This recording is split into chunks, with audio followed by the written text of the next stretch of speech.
இர்ஃபானுடைய அவர் ரிலீஜனை பத்தி பேச ஆரம்பிக்கிறாரு. அவரை பாடி ஷேமிங் பண்றாரு. ஸ்பீச் எல்லாமே வந்து ஒரு இரிட்டேட்டிங்கா இருக்கு.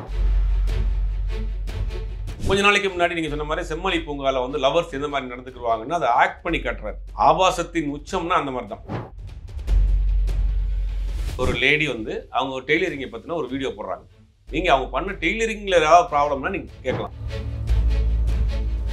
செக்சுவலி இன்டென்ஷனோட தான் அவங்க வீடியோ பண்றாங்கன்னு சொன்னது மட்டும் தானே பெருசா பேசப்படுது. அதானே பெருசா பேசப்படும். ஒரு பெண்ணை வந்து நீங்க எதாவது டார்கெட் பண்றீங்கன்றதானே பெருசா பேசப்படும். இன்னொரு விஷயம் நான் கேட்கறேன், வீடியோ அவர் பார்க்கணுங்கிறதுக்காக அவர் நியூடா உட்காந்து வீடியோ போடுவாரா? இர்ஃபான் விஸ் பிரியாணி மேன்ங்கிறத தாண்டி திமுக விஸ் அகைன்ஸ்ட் இந்த மாதிரி போயிட்டு இருக்கு. ரிலிஜன் பேஸ்ல போயிட்டு இருக்கு. தமிழ்நாட்டில் நடந்த பல கலவரங்கள் இந்த மாதிரியான சின்ன சின்ன விஷயங்கள் எல்லாம் ஆரம்பிச்சு.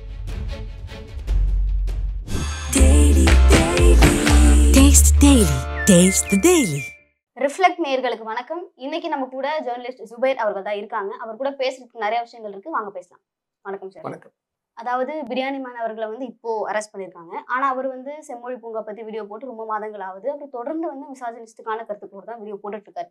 ஆனா இப்போ அவர் அரெஸ்ட் பண்றதுக்கு காரணம் என்னவா நீங்க பாக்குறீங்க சார்? இல்ல, இப்ப தொடர்ந்து அவர் போட்ட எல்லா வீடியோவுமே அந்த மாதிரி யாரையாவது ஒரு அவர் பாஷையில சொல்லணும்னா கிரில் பண்ற வீடியோ தான்.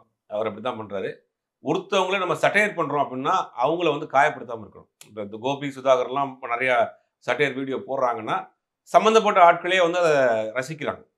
ஒருத்தர் ஒரு அரசியல் கட்சி தலைவராக அவர் சட்டையர் பண்றாருன்னா கூட அவங்க ஜாலியாக எடுத்துக்கிறாங்க. ஆனால் இவர் பண்றது என்னன்னா பெர்சனல் அட்டாக்கு, அவரோட சொல்லக்கூடிய அந்த பாடி லாங்குவேஜ், வே ஆஃப் அந்த ஸ்பீச் எல்லாமே வந்து ஒரு இரிட்டேட்டிங்காக இருக்கு.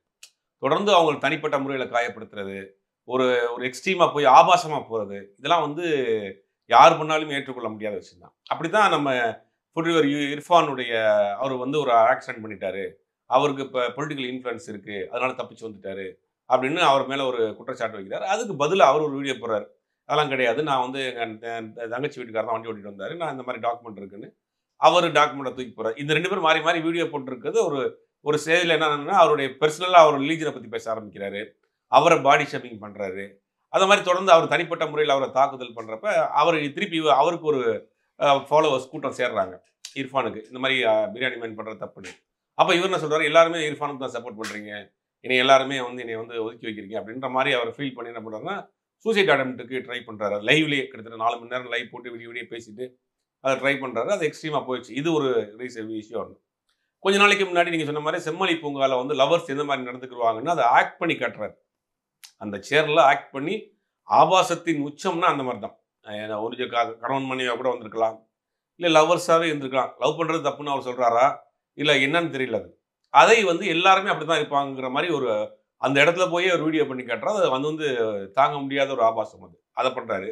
அதை தொடர்ந்து ஒரு டெய்லருக்கான ஒருத்தவங்க வந்து டெய்லரிங் இதை பத்தி ஒரு வீடியோ போடுறாங்க இன்ஸ்டாவில், அவங்கள பத்தி பர்சனலாக அட்டாக் பண்றாரு. இந்த மாதிரி தொடர்ந்து அவர் பண்றாரு. இந்த எல்லாம் சேர்ந்து தான் இன்னைக்கு பெண் வன்கொடுமை சட்டத்தில் வந்து அரெஸ்ட் பண்ணியிருக்கிறாங்க. இன்னும் 2-3 பிரிவு அவருக்கு போட்டிருக்கிறாங்க.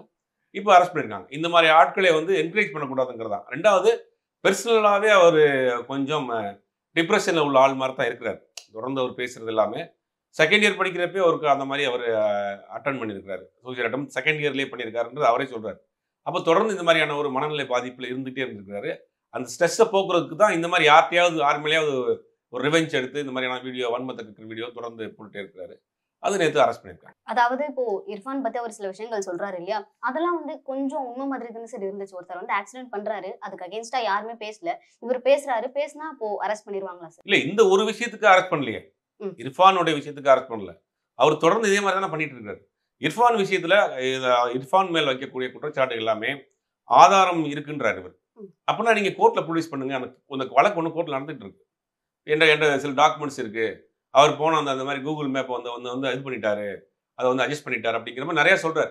அந்த மாதிரி டாக்குமெண்ட்ஸ் இருந்துச்சுன்னா நீங்க கோர்ட்ல ப்ரொடியூஸ் பண்ணுங்க. சரி, கோர்ட்ல ப்ரொடியூஸ் பண்ண விருப்பம் இல்லைன்னா அது ஒரு வீடியோவை போடுங்க. இர்ஃபான் இங்கே வந்தாரு, இங்கே போனார், இந்த இடத்துல இருந்தார், இந்த இடத்துல எஸ்கேப் ஆகி போனாருன்னு ஒரு வீடியோ போடுங்க. அந்த டாக்குமெண்ட்டை பப்ளிஷ் பண்ணுங்க. இல்லாம ஒரு அவதூறு எப்படி தொடர்ந்து பண்ணிட்டு இருக்கீங்க. அவரு என் தங்கச்சி வீட்டுக்காரர் ஓடிட்டு வந்தாரு அப்படின்னு இருக்கிறாரு. அது கேஸ் ஃபைல் பண்ணியிருக்காங்க. அது கேஸ் நடந்துட்டு இருக்கு. உடனே அவர் வந்து இன்ஃப்ளூயன்ஸ் இருக்கு, அவருக்கு பொலிட்டிக்கல் இன்ஃப்ளூயன்ஸ் இருக்கு, திமுக பேக்கப் இருக்கு அப்படிங்கிறாங்க. திமுக வந்து இர்ஃபானை காப்பாற்றுறது திமுக வேலையாங்கிறது தெரியல.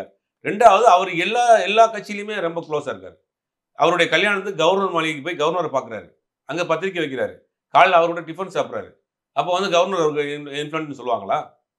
எல்லா கட்சியிலையுமே அவர் ஒரு பிரபலியமான யூடியூபரா இருக்கனால எல்லாரும் ஒரு ஈஸியா போய் அவர் ரீச் பண்றாரு. எல்லாரோடையும் பண்றாரு. 2, 3 வீடியோ கனிமொழி அவர்களோடையும் உதயநிதி அவர்களோட 2, 3 வீடியோ போட்டதுனால உடனே அவங்க அந்த மாதிரி இருக்கு. அப்ப நீங்க ஒரு ஜர்னலிஸ்டா இருக்கிறீங்க. ஒரு தொடர்ந்து 2, 3 பேரை இன்டர்வியூ எடுக்கிறீங்கன்னா அவங்களுக்கு வந்து ரொம்ப இன்ஃப்ளூயன்ஷியல் ஆளுன்னு நீங்க சொல்ல முடியுமா? அது மாதிரி தான் ஒரு ஒரு ஃபெமிலியரா இருக்கிறாங்க அப்படிங்கிறதுக்காக அவங்க வந்து நமக்கு எல்லாத்துக்கும் நம்ம பண்ற இதுக்கு சப்போர்ட் பண்ணுவாங்கங்கிற அர்த்தம் கிடையாது. அவங்களுக்கு 1000 வேலை இருக்கு. அந்த மாதிரி ஒரு விஷயத்த வந்து வெளியில பூதாகரமாக்குறாங்க. அந்த அந்த அந்த வீடியோ வந்து அவர் பண்ண வீடியோ கொஞ்சம் லைவா இருந்தது. உதயநிதி அவர்களோட பேசினதும், கனிமொழி அவர்களோட பேசினதும் கொஞ்சம் லைவா இருந்த வீடியோ எதார்த்தமா இருந்தனால, அவங்க 2 பேரும் க்ளோஸ் அவங்க எல்லாம். இவங்கலாம் ஒண்ணுக்குள்ள ஒண்ணா இருக்காங்க. இர்ஃபானுக்கு எது நடந்தாலும் அவங்க விட மாட்டாங்க. அதான் அவங்களுக்கு வேலையா? அரசாங்கம் ஒண்ணு ரன் ஆகிட்டு இருக்கு. அப்படி ஒரு பிரச்சனைகள் வர்றப்ப அரசாங்கம் தலையிடாம தான் இருக்கும். இந்த மாதிரி சிக்கல்ல போய் தலையிடாம தான் இருப்பாங்க. ஏன்னா அரசாங்கத்துக்கு கெட்ட பேர் வந்துரும் அப்படின்னு தெரியும். அந்த மாதிரி இன்ஃப்ளூயன்ஸ் யூஸ் பண்ண மாட்டாங்க. இப்ப ஏற்கனவே சொன்ன மாதிரி தான் ஒரு ஜேர்னலிஸ்டா இருக்கிறீங்க. நீங்க எல்லாரும் இன்டர்வியூ எடுக்கிறீங்க. ஒரு அமைச்சரை இன்டர்வியூ எடுக்கிறீங்க. இன்னொரு கட்சி ஒரு தலைவரை இன்டர்வியூ எடுக்கிறீங்க. அப்படின்னா அவங்க எல்லாருமே அவங்க க்ளோஸா இருக்காங்கன்னு அர்த்தமா? வெளியில இருந்து பாக்குறவங்களுக்கு தெரியலாம். வெளியில இருந்து பாக்குறவங்க அவங்களெல்லாம் இன்டர்வியூ எடுக்கிறாரு, இவங்கெல்லாம் இன்டர்வியூ எடுக்கிறாரு. அப்ப அவங்களுக்குலாம் ரொம்ப க்ளோஸ் போல இவரு. ஓகே. ஆனா வந்து இர்ஃபான் அவர்களுக்கு மேபி வேணா டிஎம்கே சப்போர்ட் இருக்கு. அவங்க பண்ணியிருக்கலாம், பண்ணாம கூட இருக்கலாம். ஆனா டெய்லர் அக்கா அவங்களுடைய அப்பா வந்து கவுன்சிலர் அப்படின்னு சொல்றாங்க இல்லையா? சோ அப்ப அவங்களுக்கு வந்து டைரக்டான ஒரு அரசியல் இன்ஃப்ளூயன்ஸ் இருக்கு இல்லையா? சோ இப்ப அவங்க கூட இதை பண்ணிருக்கலாங்கிற மாதிரி பாக்குறாங்க இல்லையா? டெய்லர் அக்கா வந்து அவங்க அக்கா அப்பா வந்து ஒரு கவுன்சிலர் திமுக நிர்வாகியா இருக்கிறாருன்னு சொல்றாங்க. அது வரைக்கும் ஆதாரம் இல்லை. ஆனா அவர் செஞ்ச விஷயம் சரியா தப்பா இப்பதான் பார்க்கணும்.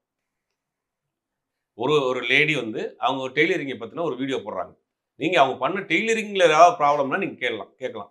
அவங்க சொல்லிக் கொடுக்குற அந்த கிளாஸஸ் மேல ஏதாவது விமர்சனம் வைக்கலாம். இல்ல அவங்க வந்து இந்த மாதிரி இப்ப போலியா வந்து சர்டிபிகேட் கொடுக்குறாங்க. யார்கிட்ட ரெகக்னேஷன் இல்லாம சர்டிபிகேட் கொடுக்குறாங்க. இல்லாட்டி ஏமாத்தி பணம் வாங்குறாங்க. இல்ல இவங்க டெய்லரே கிடையாது. இல்ல அப்படின்னு ஏதாவது விமர்சனம் வச்சா பட் அவர் அந்த மாதிரியான அலிகேஷன்ஸ் வந்து வச்சிருந்தாரு. அவங்க கொடுக்குற சர்டிபிகேட் வந்து உண்மையான சர்டிபிகேட் கிடையாது. ட்ரஸ்ட் மூலமா தான் சர்டிபிகேட் கொடுக்குறாங்க அப்படின்னு சொல்றாரு. ஜிஎஸ்டி நம்பர் வாங்குறாங்களே தவிர்த்து ஜிஎஸ்டி வந்து ப்ரொவைட் பண்றது இல்லைன்னு சொல்றாங்க. ஸோ இந்த மாதிரி நிறைய விஷயங்களுமே தான் சொன்னாங்க. பட் அது எதையுமே பெருசா பேசாம அவங்க வந்து கொஞ்சம் செக்ஷுவலி இன்டென்ஷனோட தான் அவங்க வீடியோ பண்றாங்கன்னு சொன்னது மட்டும் தான் பெருசா பேசப்படுது. அதுதானே பெருசா பேசப்படும். ஒரு பெண்ணை வந்து நீங்க எதாவது டார்கெட் பண்றீங்கன்றதானே பெருசா பேசப்படும். ஓகே. அப்ப அவங்கள அதுதானே ஹர்ட் பண்ணிருக்கு. எல்லாரும் அதுதான் காரணம் பண்ணி பேசுறாங்க. நீங்க இதுக்கெல்லாம் இந்த ஜிஎஸ்டி ஃபைல் பண்ணலன்னா ஜிஎஸ்டி கவுன்சிலுக்கு நீங்க ஒரு லெட்டர் அனுப்புங்க. இந்த மாதிரி உங்க பேர்ல வந்து பண்ணிட்டு இருக்காங்க. பட் அவர் தரப்புல இருந்து என்ன காரணமா சொல்றாரு அப்படின்னா, நான் இதெல்லாம் ஒரு காரணமா வச்சு நான் வீடியோ போட்டேன் அப்படின்னா நீங்க யாரும் பார்க்க மாட்டீங்க. நான் வந்துட்டு நான் ஒரு விஷயத்த நான் பேசுறது நீங்க எல்லாருமே கேட்கணும் அப்படின்னாலே அதுக்கு காரணமே நான் வந்து அடல்ட்டா ஒண்ணு சொன்னாதான் நீங்க உள்ளே வரீங்க அப்படின்னு அவர் சொல்றாரு. இன்னொரு விஷயம் நான் கேட்கறேன். வீடியோ அவர் பார்க்கணுங்கிறதுக்காக அவர் நியூடா உட்காந்து வீடியோ போடுவாரா? போட்டா லட்சக்கணக்கான வியூஸ் போகும். போடுவாரா அந்த மாதிரி? அது பார்க்க வைக்கணுங்கிறதுக்காக என்ன வேணாலும் பண்ணுவாரா நீ? அப்போ ஒரு பெண்ணை வந்து எவ்வளவு நாள் கேவலப்படுத்தலாமா? செம்மொழி பூங்கால போய் இந்த மாதிரி எல்லா லவர்ஸ் இப்படி தான் இருப்பாங்க. அதுல எத்தனை லவர்ஸ் அந்த மாதிரி இருக்காங்க, எத்தனை லவர்ஸ் அந்த மாதிரி தப்பா இருக்காங்க, கரெக்டா இருக்காங்க. 10 பேர் லவர்ஸ் போடுறாங்க அப்படின்னா கல்யாணம் பண்ணி என்கேஜ் பண்ணியிருப்பாங்க. அடுத்த மாசம் கல்யாணமா இருக்கும், 2 மாசத்துல கல்யாணமா இருக்கும். அவங்க ஒரு கல்யாணத்துக்கு முன்னாடி மன விட்டு பேசணும்னு இடத்துல பார்க்கல உட்காந்து பேசுறாங்க. அவங்க டீசெண்டா நடந்திருப்பாங்க. சில பேர் தப்பா எல்லை மீறி போயிருப்பாங்க. இப்போ எல்லாரையுமே நீங்க செம்மொழி பூங்காவுக்கு போற எல்லா லவர்ஸுமே தப்பா தான் நீங்க ப்ரொமோட் பண்றீங்க. அப்ப யார் போவா? சரி ஃபேமிலியோட போக முடியுமா இந்த மாதிரியான ஒரு வீடியோ போட்டா? ஒரு ஹஸ்பண்ட் ஒய்ஃபே புதுசா கல்யாணம் பண்ணிருக்காங்க. அங்க போனா அவங்களுக்கு பயப்படுவாங்களா இல்லையா? ஒட்டுமொத்தமா லவ் பண்ற எல்லாரையுமே நீங்க வந்து குற்றம் சாட்டுற மாதிரி தான் இருக்கு. அதான் சார் இப்போ வந்து செம்மொழி பூங்கா பத்தி அவர் வீடியோ போட்டது வந்து தவறுதான். ஆனா தவறு அப்படின்னா அந்த வீடியோ போட்ட உடனே அரெஸ்ட் பண்ணிருக்கணும் இல்லையா? இப்போ 3 மாதங்கள் கழிச்சு அரெஸ்ட் பண்றாங்க அப்படின்னும்போது அதுவும் அரெஸ்ட் பண்ணும்போது பாத்தீங்கன்னா இப்ப இந்த 2 பிரச்சனை போயிட்டு இருக்கு. அவர் வந்து இர்ஃபான் அட்டாக் பண்ணதா இருக்கட்டும், டெய்லர் அக்காவை அட்டாக் பண்ணதா இருக்கட்டும், இந்த 2 விஷயங்கள் போயிட்டு இருக்கும்போது அதை காரணமா சொல்லி அரெஸ்ட் பண்றதுன்னு இப்ப ஏன்னு கேக்குறாங்க. இல்ல பல விஷயங்கள் யூடியூப்ல நிறைய நடந்துகிட்டு இருக்கு. அப்படி நீங்க அரெஸ்ட் பண்றாங்க, நிறைய பேர் வீடியோ போட்டுருக்காங்க. தேடி அரெஸ்ட் பண்ணா டெய்லி ஒருத்தர் அரெஸ்ட் பண்ணும். அந்த வீடியோ போடுறாங்க, இந்த வீடியோ போடுறாங்க, எனக்கு மெசேஜ் அனுப்புங்க, பணம் அனுப்புங்க, மூஞ்சியை பார்க்கணுமா அப்படின்ற மாதிரியான வீடியோலாம் டெய்லி வந்துட்டு இருக்கு. லட்சக்கணக்கான வீடியோ டெய்லி நடந்துட்டு இருக்கு. அப்படி எல்லாரையும் அரெஸ்ட் பண்ணணும்னா பண்ண முடியாது. ஏதாவது ஒரு இஷ்யூ வருது, ஏதாவது கம்ப்ளைண்ட் வந்தா தான் இதை பண்ண முடியும். இப்போ அவங்க சைட்ல இருந்து ஒரு கம்ப்ளைண்ட் வந்திருக்கு, இவங்க அரெஸ்ட் பண்ணியிருக்காங்க. ஒரு பப்ளிக் ஃபாரம்ல இப்ப அவர் வந்து டிடிஎஃப் பத்தி பேசும்போது என்ன சொல்லியிருப்பாரு அப்படின்னா, எல்லாருமே வந்து பைக் ரேஸ் போய் உங்களை பார்த்து இன்ஃப்ளூயன்ஸ் ஆயிருவாங்க அப்படின்னு சொன்னாரு. இப்ப அவரே ஒரு பப்ளிக் ஃபோரம்ல வந்து சூசைட் பண்ற மாதிரி ஒரு லைவ் போடுறாரு அப்படின்னா அதை பார்த்து 4 பேர் இன்ஃப்ளூயன்ஸ் ஆயிருவாங்க இல்லையா? சோ நீங்க அதை எப்படி சார் பாக்குறீங்க? அது தவறான விஷயம். தனி மனிதனா நீங்க வீடியோ போடாம நீங்க ஒரு சூசைட் அட்டெம்ப்ட் பண்ணாலுமே அது இல்லீகல். நம்ம நாட்டுல தற்கொலை பண்ணிக்கிறது வந்து இந்திய நாட்டு சட்டத்துல கிடையாது.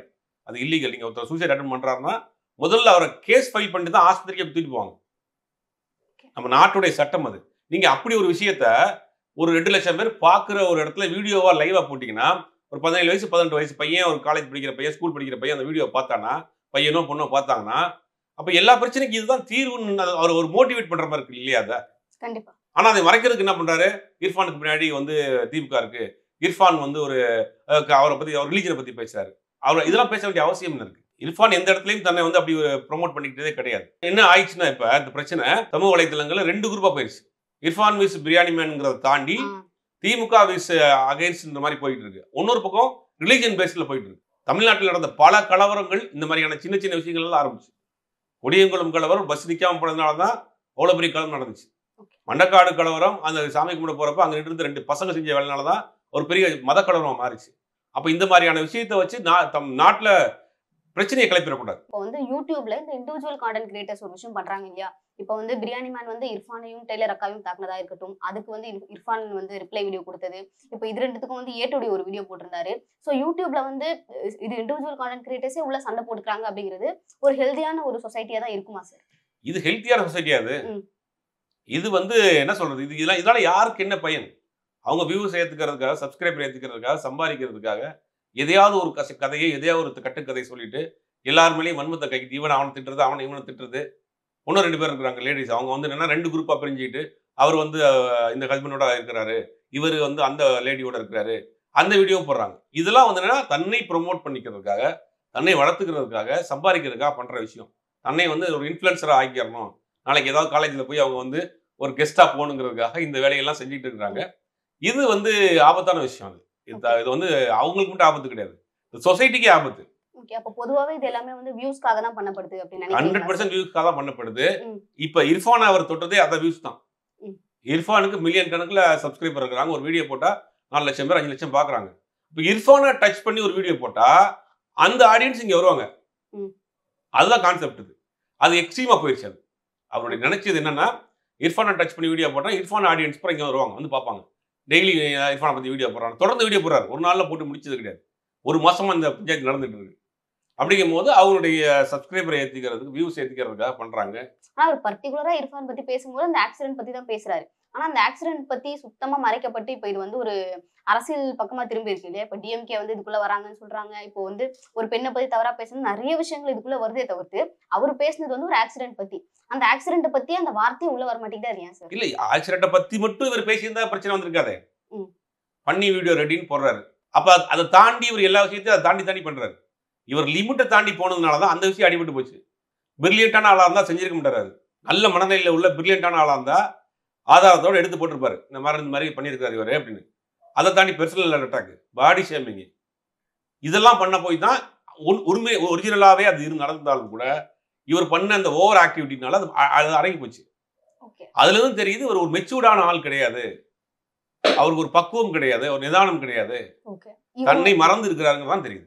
இவர் வந்து நிறைய பேரை வந்து ரோஸ்ட் பண்ணி வீடியோ போட்டிருந்தாரு. பட் திருப்பி அவங்க இவருக்கு பதில் சொல்லும் போது அது அவரால் தாங்கிக்க முடியல அப்படிங்கிற மனநிலை வந்து நீங்க என்னவா பாக்குறீங்க சார்? இப்ப அவர் இந்த மனநிலை வந்து இவருக்கு மட்டும் கிடையாது, இப்ப இருக்கக்கூடிய நிறைய யங்ஸ்டர்ஸ்க்கு அந்த மாதிரி தான். தோல்வியை வந்து ஏத்துக்கிற மனநிலை இல்ல, கிரிட்டிசிசத்தை வந்து ஏத்துக்கிற மனநிலை இல்ல, எல்லாமே உடனே நடக்கணும்னு நினைக்கிறாங்க. எல்லாமே உடனே நடக்கணும், தோல்வியும் வரக்கூடாது வாழ்க்கையில. சின்ன சின்ன பிரச்சனை கூட அவங்களால தாங்கிக்கிற முடியல. சமீப காலமா அந்த மாதிரியான சூசைட் அட்டம் நிறைய நடந்துட்டு இருக்கு. சின்ன ஒரு சப்ஜெக்ட்ல ஃபெயிலா போனா உடனே பண்ணிக்கிறாங்க. அது சின்ன சின்ன விஷயத்துக்கு கூட அவங்க வந்து அது மாதிரி நினைச்சிடுறாங்க. அது இந்த ஒட்டுமொத்த இந்த சொசைட்டியினுடைய வெளிப்பாடாதான் அவர் நான் பாக்குறேன். அதுல கொஞ்சம் ஹை டோஸா இருக்காரு, அவ்வளவுதான்.